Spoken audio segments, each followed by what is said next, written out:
मोहतरमा, मेरी बाहों में आकर मेरे दिल में तलातुम बर्पा कर दिया है तुमने। ख़तरनाक तो मैं भी साबित हो सकता हूँ तुम्हारे लिए। मुझसे डर नहीं लग रहा तुम्हें? उसे अपने मजबूत बाजुओं में जकड़कर अपने सीने से लगाते हुए शाहवेज़ ने उसकी गाल पर हल्की सी शरारत की तो इशाल का पूरा वजूद किसी अंगारे की तरह दहकने लगा। उसकी कुर्बत के एहसास ने थोड़ी देर कबल छाए डर के माहौल को यकसर बदल दिया था। आप पर मुझे खुद से ज़्यादा यकीन है। आप कभी भी कुछ ऐसा कर ही नहीं सकते जिससे कभी मेरी ज़ात पर कोई आन जाए। वैसे भी आप मेरे शोहर हैं, आपसे मुझे क्या ख़तरा हो सकता है? और बिलफ़र्ज़ अगर आपने अपनी टूथपेस्ट वाली स्माइल दिखा दिखा कर मुझे परेशान करने की कोशिश की तो मैं जाकर सीधे ताया अब्बा से आपकी शिकायत करूँगी। आपकी अच्छे से मरम्मत करेंगे वो। इसके बाद आपको ये बात बेहतरीन तरीके से याद भी आ जाएगी कि हमारा निकाह इस वादे पर किया गया है कि हम रुखसती तक इसे सिर्फ मंगनी समझेंगे। बड़े तहम्मुल से ठहरे हुए लहजे में कहते हुए इशाल ने ख़ुद को उसके हिसार से आज़ाद करवा लिया। कमबख्त, किस मनहूस ने मुझे मशवरा दिया था इस खाली निकाह के चक्कर में पड़ने का? मुझे चाहिए था निकाह की बजाय सीधे शादी की फरमाइश करता। इस तरह इंग्लैंड साथ ले जाने का परमिट भी मिल ही जाता। वो गहरी आह भरता अपने फ़ैसले पर पछताया तो इशाल को हंसी आ गई। लेकिन जाना, तुम तो समझ सकती हो ना मेरे जज्बात। वैसे भी इश्क तो यही ज़ंजीरें तोड़ना सिखाता है। मैं 2 दिन बाद चला जाऊंगा, पर मैं तुम्हारे और अपने दरमियान इतनी ढेर सी दूरियां छोड़कर नहीं जाना चाहता। वैसे भी प्यार तो वो होता है जो छुप छुप कर किया जाए।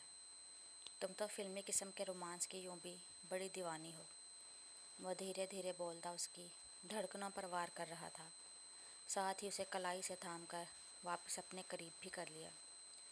इशाल ने बदिक्त निगाह उठाकर उसे देखा और उसका चेहरा अपने हाथों के प्याले में भरती हुई बोली, आपको पता है, जब किसी बड़ी ही रोमांटिक फ़िल्म में हीरो हीरोइन इस तरह छुप छुप कर रोमांस कर रहे होते हैं तो क्या होता है? इशाल ने शाहवेज़ के कान के करीब सरगोशी के से अंदाज से कहा। क्या? बड़ा बेचैन होकर सवाल पूछा गया था। ताया अब्बू, भाभी, जल्दी आएँ ताया। वो हलक फाड़ कर चीखी तो शाहवेज़ ने आन की आन में उसके होंठों पर अपनी सख्त हथेली जमा दी, साथ ही तंदो तेज़ नज़रों से उसे घूरा। मगर वह अपना काम कर चुकी थी। उसी वक्त सीढ़ियों पर ठप ठप की आवाज़ बुलंद हुई थी। इशाल ख़ुद को उसकी कैद से आज़ाद करवाती फ़ौरन दरवाज़े की जानिब लपकी। इसी वक्त कमरे में ताया अब्बा, ताई अम्मी समेत दाखिल हुए। दारिया भी उनके पीछे पीछे थी। सबके चेहरे पर ही हवाइयाँ उड़ी हुई थी। क्या हुआ बेटा? ताया अब्बा ने लाडली को सामने पाते ही तड़प कर पूछा। ताया अब्बा देखें ना, मेरे कमरे में कितनी ख़तरनाक छिपकली घुस आई है और ये शाहवेज़ निकाल ही नहीं रहे।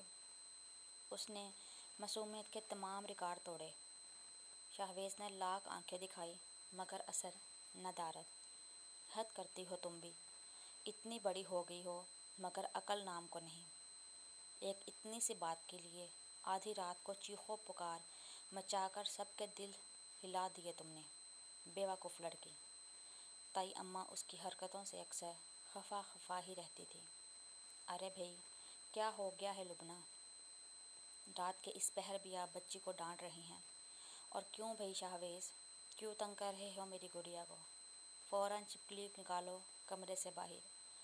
ताया अब्बा ने लुबना बेगम को टोकते हुए शाहवेज़ को हुक्म दिया। लुबना बेगम और ताया अब्बा आगे पीछे कमरे से निकल गए तो दारिया ने बड़ी तीखी नज़रों से दोनों को घूरा। शाहवेज़ मियाँ, तुम इतनी रात को इशाल के कमरे में क्या कर रहे हो? मैदान खुला पाकर दारिया ने शाहवेज़ पर हमला किया। चंद रोज़ पहले ही इन दोनों का निकाह हुआ था, जिसके पेश नज़र उनकी मुलाकातों पर आजकल ख़ासे पहरे बिठाए जा चुके थे। इशाल ने तो सिरे से सवाल सुना अनसुना कर दिया। میں کیا کرنے آؤں گا یہاں؟ وہ تو یہ چڑیل چیخ رہی تھی۔ مجھے خوف محسوس ہوا کہ کہیں اس نے اتفاق سے آئینہ تو نہیں دیکھ لیا، اسی وجہ سے اسے دیکھنے چلا آیا۔